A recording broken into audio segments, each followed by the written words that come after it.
everyone, this is Dee of Clinically Polyamorous, Naturally Black, bringing you some exciting news from the video gaming world. I've said plenty of times I'm a huge nerd. That includes I've loved The Sims since one day a teacher who was basically babysitting the after-school program I was in brought in her laptop and let us watch her play a little bit. And this is back when the Sims 1 collection just dropped. That was crazy exciting. She kept all the romance and hot stuff away from us, which today I get to enjoy thoroughly. But as a polyamorous person, I can't recreate accurate Sims of my relationships, of people I know, without a whole lot of tinkering and keeping Sims apart or forgoing certain relationship dynamics entirely. Unless I'm on PC, which I am, and I am able to mod the game. Until now, the Lovestruck pack is coming out, and well, it's not just a pack, it's an actual expansion. It's been a while since they put that much effort in. The Sims 4 Lovestruck is going to revolutionize the romances of The Sims 4, and that includes adding polyamory. Now, it's not just that. Old school players like myself will remember Sims 2, even Sims 1 Hot Date, and Sims 3. There were features that made different Sims more or less attracted to other Sims. Chemistry, turn-ons, turn-offs. That has been reintroduced by a variety of mods, namely Wicked Whims. I believe that system is also in Wonderful Whims, which is the safe for work version of Wicked Whims. If you want to learn more about those, go look them up. I am not going to risk talking about them right now, and I don't think that's going to help. But in those mods, you can add features like polyamory. You can get nuanced in, is someone asexual? Is it all of these little nuances? But you couldn't do that in the regular Sims. The most control you had was giving someone the romantic trait in Sims 4, or making them jealous, or non-committal. And for a lot of polyamorous people, it is a bit offensive that sometimes the only way to really reduce the fighting and friction between your polyamorous Sims is to make them non-committal. Because plenty of polyamorous people, plenty of people in all relationship styles commit, of all ages, of all backgrounds, you know, and it can feel dishonest when you're trying to recreate your own family, or sometimes your dream dynamic, or people you know, or characters you just have in your head, and you can't have them have the relationships that make sense, that work, that are authentic. Now, I'm gonna read how the posts and the information they've shared from EA has been written. Free for all players is a new romantic boundary system that will allow you to customize your Sims experiences with boundaries and jealousy. You can now define how your Sims would approach romantic relationships in terms of physical and emotional exclusivity. This allows for Sims to date multiple Sims without impact to other relationships. That sounds freaking awesome. I am very curious if it is only addressing polyamory. You know, The Sims 4 has been slowly catching up with two things: the modding community, because as I said, all of that you can get with mods if your computer can handle it, but two, also catching up with the fact that their player base is massive and full of people from all walks of life. So for a lot of people of all ages, The Sims was where they first started realizing who they really were, what they really wanted. It helped them process. And this romantic boundary system sounds like a great way to change paradigm. It's not just that for the first time, us polyamorous people are getting what we want. It's also the first time in a long time that it feels like The Sims 4 is getting an update that is aiming to build on what Sims 2 and Sims 3 set up. I am honestly worried about, because if we're introducing polyamorous relationships, what is the capability of the game to have a dynamic household and not have the information glitch? And how is that going to integrate with the neighborhood stories? Neighborhood stories basically is, I'm gonna say it, I think they pulled a lot from mods and a lot of the expansions and things they've developed in the last 15 or so years, or 10 years since The Sims 4 has been out. So there was a story progression mod for Sims 3. A lot of that is kind of in a very rudimentary way in The Sims 4 now. So that it's basically a system where you can set for different families, move in, move out, marriage rates, etc. The mods I use are able to do that, but the problem I've run into is a lot of the mods relationship changing, and even sometimes the EA relationship changing dynamics, job changing dynamics, the things that are meant to make your neighborhood feel like it's alive happen so quickly it becomes a problem. How are they going to work with that and polyamory? I don't know, because it definitely makes a bit of a problem, because how is it going to keep track of all of those relationships without the mods that can kind of regulate some of those timelines and behaviors and all of that? You know, romance has always been bound by the limitations of the games themselves, but also with the dynamics that were over time developed with EA and their shareholders. They really went wide. They really wanted everyone to like The Sims, and that's wonderful, but I think they lost some of the sense of humor and the story building. The simulation of part of the game started lacking. This builds more confidence for me that they are willing to try to regain simulating life, to not just be a virtual dollhouse in one way, but to embrace what Will Wright set out to do, not just in designing the houses, but in making a simulated virtual dollhouse. So this is going to be a real game changer, and it's going to be really interesting to see what the romantic boundaries look like and how that's going to affect traits like jealousy. I am very curious how they're going to implement polyamory outside of the Lovestruck pack, because it appears to be also more tied to an update as well as Lovestruck. Lovestruck sounds like it's going to give a lot more customizability in game if you have it, but it does seem like there's going to be a general update to The Sims 4 that will enable polyamory or not. You know, is the romantic boundaries feature a Lovestruck exclusive? That I would say is not unprecedented.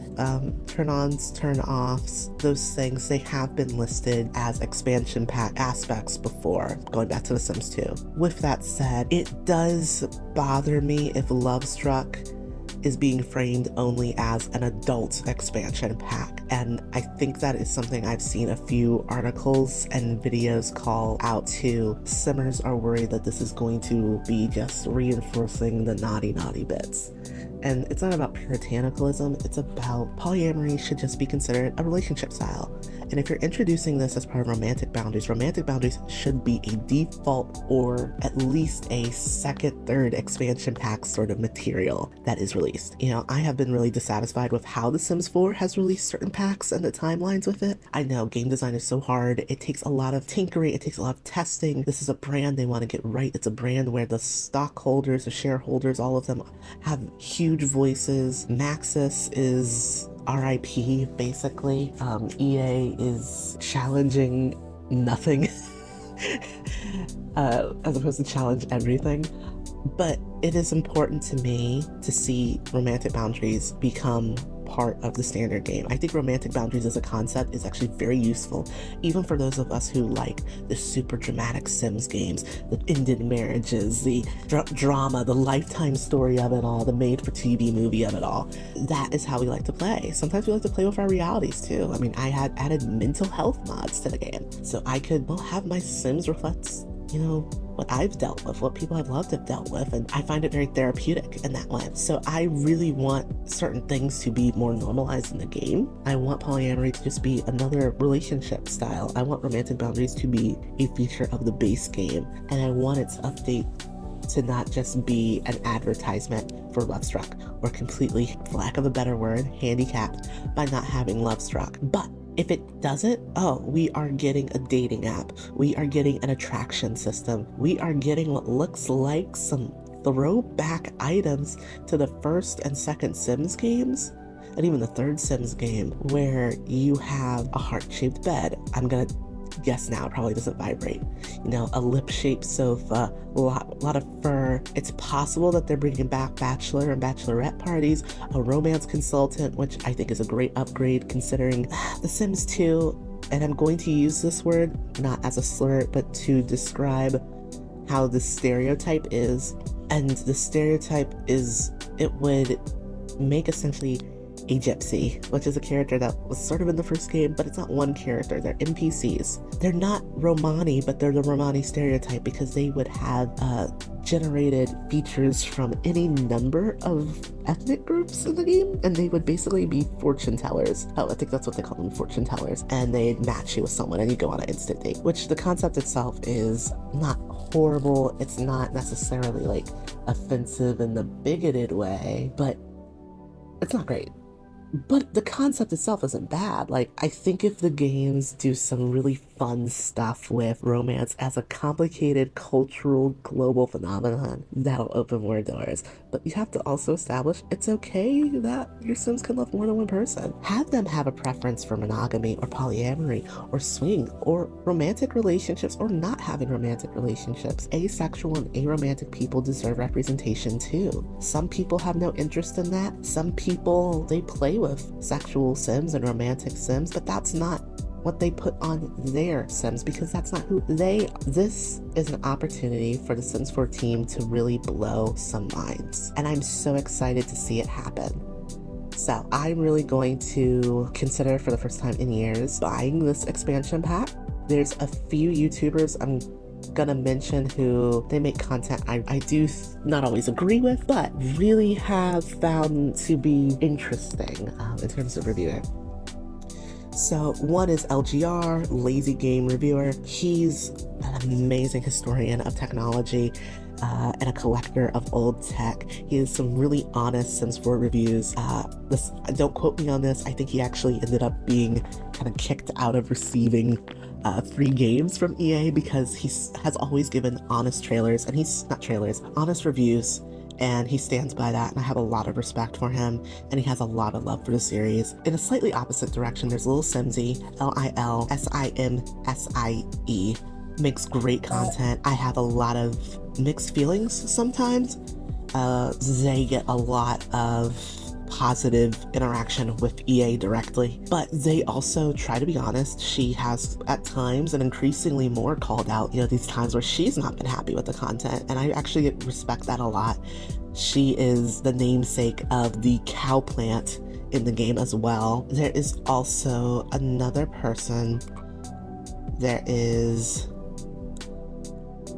And she is probably my favorite, just because her energy is like unrestrained, but there's a joy there. Plumbella, like love Plumbella, Plumbella. She's another one who I think is not hesitating, especially during her old sort of replays of old games, to say The Sims 4 could never, like I think there's a lot of people who really love this series, and this is going to be the first time in a long time EA has earned some trust and respect, even for those of you out there who wouldn't play with this feature, who don't believe in polyamory. I'm gonna say this: it doesn't matter. The fact that they are willing to consider adding this feature means they are thinking about the diversity of their audience. That means they are thinking more about the content and the people playing it. They are looking at mods. A lot of what I read, it does seem like they're looking at Wicked Whims. They're looking at even Kawaii Stacy. They're looking at Mod The Sims 2. They're looking at all of these places where people have basically filled in the gaps for almost 10 years. And they are trying to fill those holes, do more. And that's not a loss for anyone. That is pretty freaking awesome. So this was just my rundown on reading and seeing that excitement. I'm really excited to see it. Big nerd energy on deck, and I am really hoping that if I'm able to get my setup right, I'll be able to give you some reviews on it in person and dissect it from a clinical and polyamorous perspective, because I'm a nerd like that. Anyway, thank you for sticking with it. If you have anything you want me to do a deep dive on in media and polyamory, let me know. I think The Sims absolutely is a part of our health. Video games are part of our health because they're part of who we are, for many of us, just like any other piece of art. So keep an eye out for that expansion, Lovestruck, July 25th, 2024. Really check out some great Simmers. Enjoy yourself, enjoy those you love, and remember, there's only one you out there until you make a Sim, and then there might be 4 or 5 or a dozen. You take it easy. I'll catch you next time.